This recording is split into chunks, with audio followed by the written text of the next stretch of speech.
Ok, gente. Eu tive que continuar com esse porque o outro ia acabar a memória. E quando ele acaba a memória, ele não salva nada. Uma vez eu perdi um vídeo porque ele simplesmente acabou a memória e ele apagou o vídeo. Pois é, eu já estava com 35 minutos, fiquei com medo da memória acabar. Ok, gente, então eu parei na Maeve, né, que é uma sátira da Mulher Maravilha. Ok? E aí, ela até um certo tempo da primeira temporada, ela se mantém dentro do armário, ela esconde o lesbianismo dela. Mas a Volt, depois de um tempo, descobre que é lucrativo e ela sai do armário. Então eu percebo que a Maeve ela sofre muito com essa jogada de marketing, porque ela é uma pessoa íntegra, correta. Perto dos 7 ali, ela tem uma integridade muito forte. Ela segue, ela se leva pela maré, ela respeita a Volt, tudo que eles determinam para ela, mas por trás ela trabalha indiretamente, ela não entra de frente, ela não bate de frente com o Homelander, porque ela sabe que pode morrer por isso, né? Então ela por trás ela vai trabalhando as coisas, ela vai fazendo o que ela quer disfarçadamente. Eu acho ela muito inteligente nesse sentido. Ela consegue, mesmo que a situação não seja propícia, ela consegue por trás ajudar aqueles que precisam, entendeu? Eu acho ela bem legal, eu gosto muito dela também. Só que ela acaba se tornando uma vítima dessa Volt, que a Volt controla tudo que os heróis fazem, tudo que eles falam, a Volt controla. Então ela se torna meio que uma marionete da Volt. A Volt fala, olha, você esconde seu lesbianismo, ela esconde. Agora você é lésbica, ela mostra. Entendeu? Ela segue muito, ela é muito vaselina nesse sentido. Só que por trás ela consegue ajudar, ela consegue fazer o que ela deseja. Ela é inteligente, eu acho que ela é bem estratégica, ela usa táticas bem eficientes, tá? Ok, o próximo personagem, deixa eu ver. Tem outros heróis que entram aí como secundários, que é o Homem Veloz não sei da onde, é um branquinho, mas ele não aparece muito. Tem um rapaz que ele luta, que ele é cego, ele também aparece como um futuro herói para Volt, só que o Homelander elimina ele, né, bate nele. E tem a Tempesta. A Tempesta entra a questão aí do racismo, né? A Tempesta ela entra aí como símbolo de pessoas racistas da nossa sociedade. Ela é uma sátira de uma personagem que eu não consegui identificar, né? Da DC, da Marvel, eu não consegui identificar, mas só sei que é como se fosse a tempestade, vamos dizer assim, da Marvel, né? Ela tem o poder dos raios, dos ventos, essas coisas. Então, ela tem uma postura muito racista, ela admite para o Homelander que ela é racista, ela é nazista, né? E as pessoas começam a perceber, porque ela começa a olhar para o Homem Veloz, que é um corredor negro, com um deboche, com uma ironia. Ele começa a perceber o olhar racista dela. Então ela é racista, ela representa o racismo presente na nossa sociedade, né? E tal que ela escolhe o Homelander para ser o homem dela. E o Homelander é louro de olho azul, né? Branco. Então ela escolhe o Homelander para ser o queridinho dela. Por quê? Porque ele é branco, né? Ele é a raça ariana, louro de olho azul, né? Como os nazistas diziam antigamente. Então ela seleciona ele para ficar com ela. Tem o filho do Homelander, que a princípio ele não parece ser mal, ele parece ter puxado o gênio da mãe, que é a esposa do Billy Bruto. Mas aí que bom que o Billy Bruto decidiu aí ajudar na criação desse garoto, porque a mãe do menino morre. E aí o que acontece? Se o Billy Bruto tivesse abandonado ele na mão do Homelander, o Homelander teria ali uma massinha de modelar. Ele poderia modelar o filho de acordo com o que ele acreditasse, né? Ele poderia orientar o filho, que eu falei, o pai e a mãe, a importância do pai e da mãe na formação do sujeito. Então ele poderia controlar o filho dele, seria ele o filho. Ele teria um poder duplo, né? Um poder maior.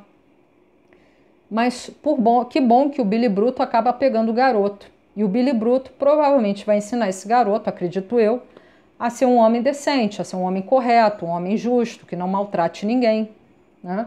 Porque, a princípio, o Billy Bruto ele maltrata as pessoas porque elas entram em confronto direto com ele. E como ele aprendeu que a violência se resolve com violência, através da imagem do pai dele, aí ele bate nas pessoas, a ponto de poder matá-las, correto? Então, o filho do Homeland, ainda bem que eu interpretei que ele vai ser criado por pessoas que têm uma integridade, e eu acredito que ele vai se tornar um garoto bom, e de repente um grande aliado aí contra o Homelander, que é o Capitão Pátria, né? O Billy Bruto é um personagem que eu já falei muito dele já, que ele foi criado por um pai violento, abusivo, e ele automaticamente pegou isso como parâmetro e ele se tornou também uma pessoa violenta e agressiva. Tem o Leitinho de Mãe, que é um homem negro, fortão, lindo, e ele representa o quê?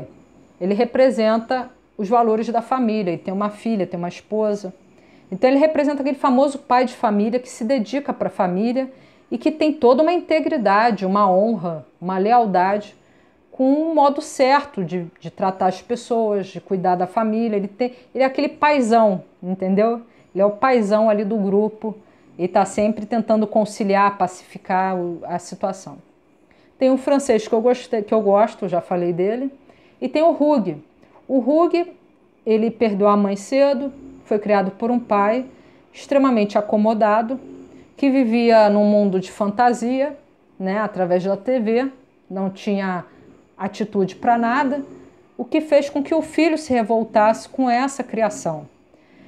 Então, assim, gente, quando o filho ou a filha tem um pai e uma mãe com um comportamento, esse filho pode seguir o caminho do pai e da mãe, também adquirindo esse comportamento, adquirindo essa perspectiva, ou ele pode entrar em conflito com essa educação e se esforçar redobrado para ser outra pessoa. Porque quando o adulto ele começa a reestruturar o que ele construiu na infância, é muito mais trabalhoso do que ele tivesse construído todas aquelas crenças na infância. Desconstruir o que foi construído na infância dá um trabalho redobrado, gente. Então é isso que a gente observa no Hugh. Ele tenta desconstruir essa educação acomodada que o pai dele disse. A situação é assim mesmo, pega o dinheiro, meu filho. Não vai voltar.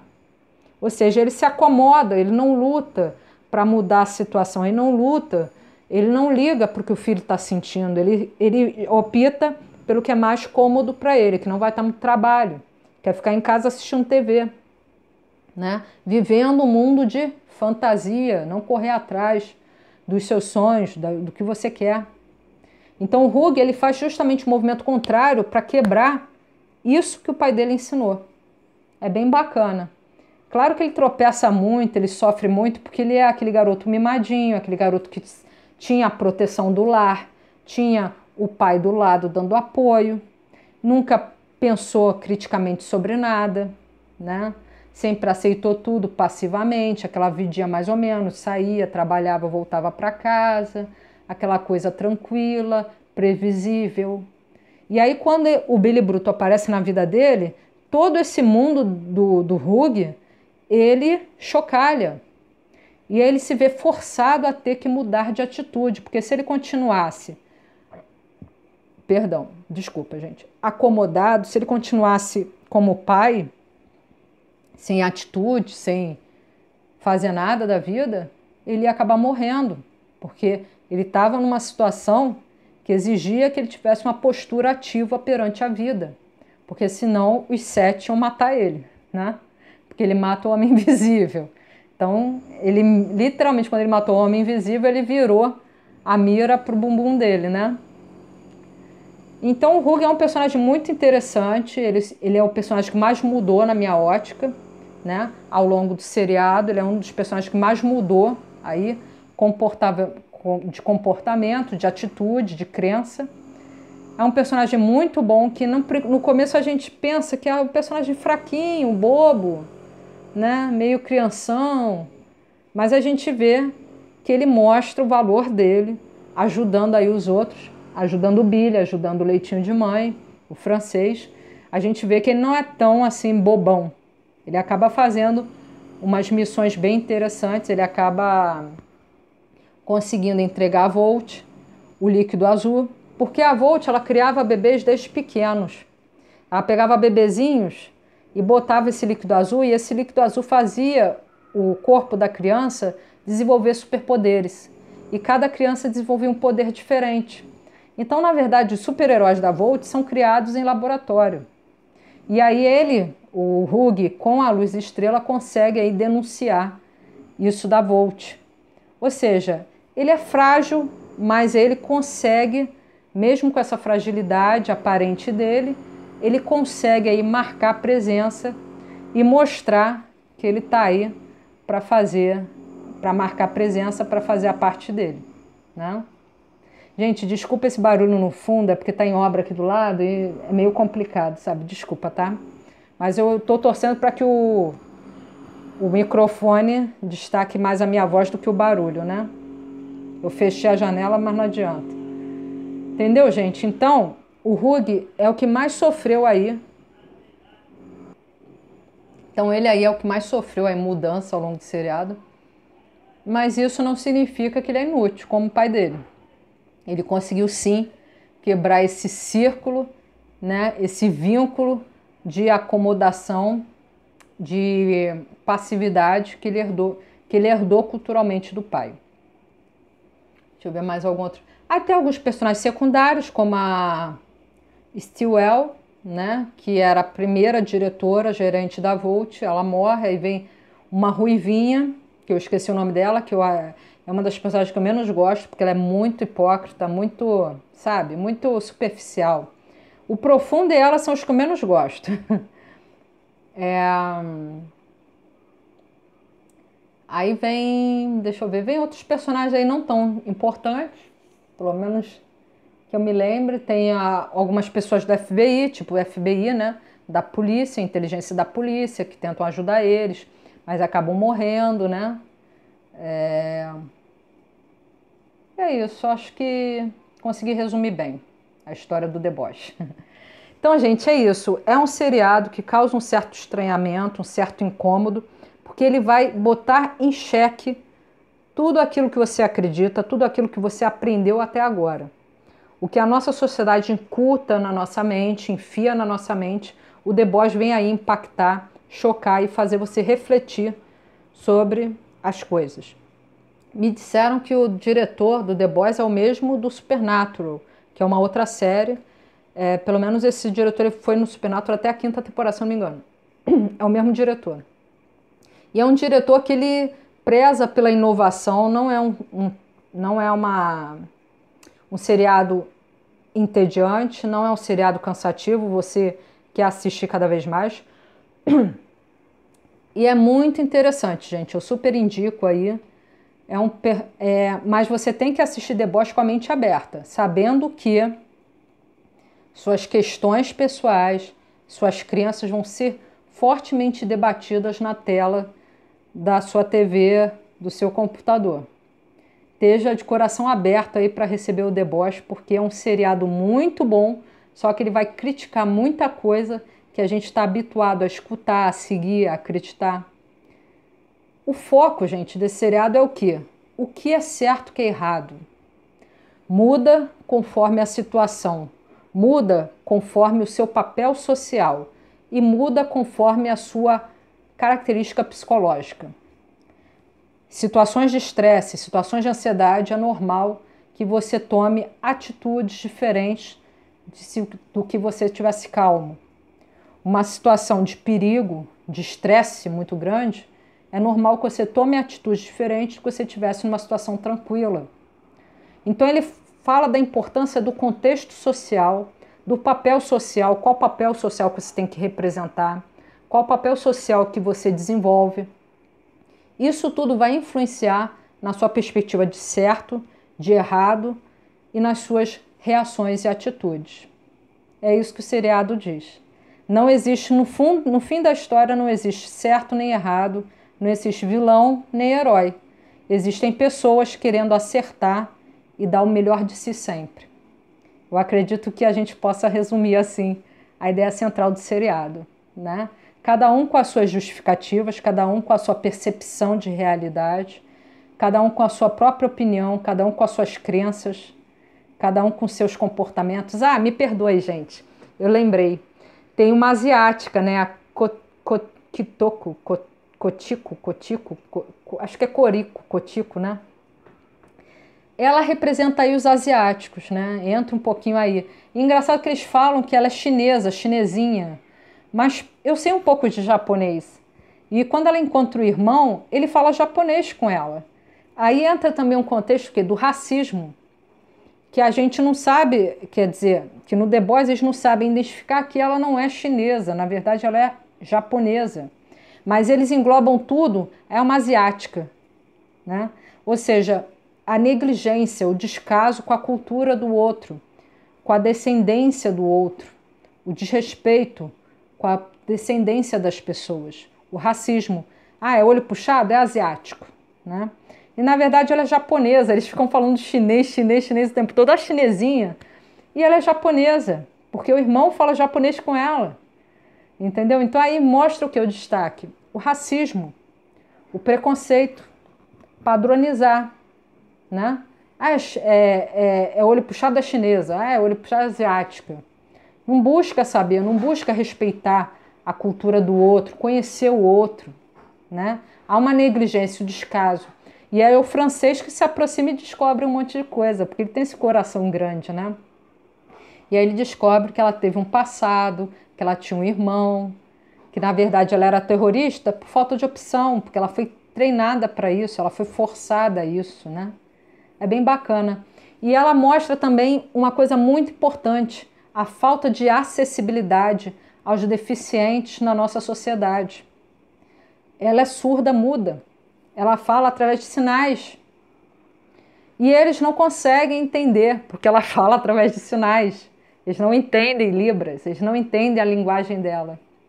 E aí falta essa comunicação. Então aí há uma crítica também à falta de integridade dos deficientes na nossa sociedade, né? Essa falta de humanismo com eles, de acrescentá-los à nossa rotina, de respeitar a diferença deles, mas que isso não seja um obstáculo para que eles façam parte do nosso dia a dia, da nossa convivência social. Eles têm tanto direito quanto nós de ser cidadãos, né? E o seriado critica justamente isso. Será que estamos prontos para essa acessibilidade, para integrá-los na realidade, na nossa realidade, no nosso social? E aí, o francês é o único que tem essa humanidade, né? De se aproximar dela, de tentar entender o que ela está querendo falar, né? De prestar atenção na história dela, de conhecer o irmão dela e buscar informações sobre ela. E na segunda temporada, ela ensina para eles já alguns sinais. Então, assim, a dificuldade da sociedade em ser acessível aos portadores de deficiência. O seriado também destaca isso, botando uma protagonista, que ela é uma grande guerreira, ela é uma espécie de chita, né? Aquela guerreira, tipo animalesca, guerreira felina, feroz, né? Ela tem força, ela tem... É como se fosse uma Wolverine versão feminina.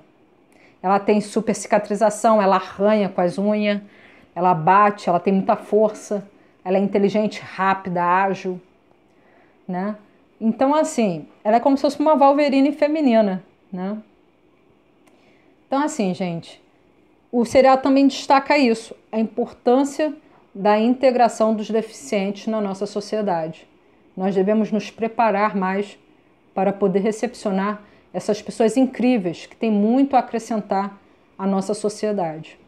É bacana isso, né? Ele destaca muito a negligência das pessoas em relação aos deficientes. Ah, deixa ela aí. O leitinho de mãe, o bruto, não tem paciência. Ah, deixa ela aí, ela é problemática. Ela não quer falar com a gente. Mas, na verdade, ela não é que ela não quer falar. É que ela é surda e muda. Então, assim, essa falta de humanidade, essa falta de empatia com a situação do outro. E aí é o francês que quebra esse gelo e fala, ela pode sim ajudar, ela não consegue falar. E ela tenta, em alguns momentos, falar, mas ela não consegue, porque ela tem deficiência. E o francês entende a linguagem dela, né? e consegue colocá-la no grupo. E sorte do grupo que ela entra no grupo, porque ela é fantástica, entendeu? Eu acho que ela é mais forte que a Luz Estrela, entendeu? Então, assim, isso mostra o quê? Que quando nós integramos todo mundo, né? Quando formamos uma grande família, um grande grupo, só temos a ganhar um com os outros. Sem preconceito, né? A gente ganha muito mesmo, né? Então, assim, esse seriado, até nisso, o seriado foi impecável, né? E eu acho que aí a gente finaliza bem aí a análise do The Boys.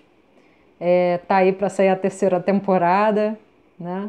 Tô ansiosa, por causa da pandemia eles deram uma paradinha, mas vamos torcer aí para que continue. Eu espero que vocês tenham gostado da análise, com muito carinho que eu gravei para vocês, né? Obrigado, irmãozinho, aí pela dica, né? Ele que falou, pô, grava o The Boys, pô, eu quero você falando do The Boys, não sei o quê. Acho que ele é meu primeiro fã, viu? Que ele fala assim, pô, se todos os psicólogos fossem que nem você, não sei o quê. E fica brincando. E aí eu dedico para ele essa análise aí, né, do The Boys. Um grande abraço a todos, obrigado por assistir. Espero ter esclarecido muitas questões desse seriado maravilhoso, tá? E enfim, tá super indicado aí para vocês esse seriado The Boys da Amazon Video, tá bom? Um grande abraço a todos, tudo de bom, um beijão. E se quiserem compartilhar, vou tentar liberar aí os comentários, se quiserem compartilhar aí o personagem favorito de vocês, fique à vontade, tá? Um grande abraço a todos, um bom dia, uma boa tarde para vocês.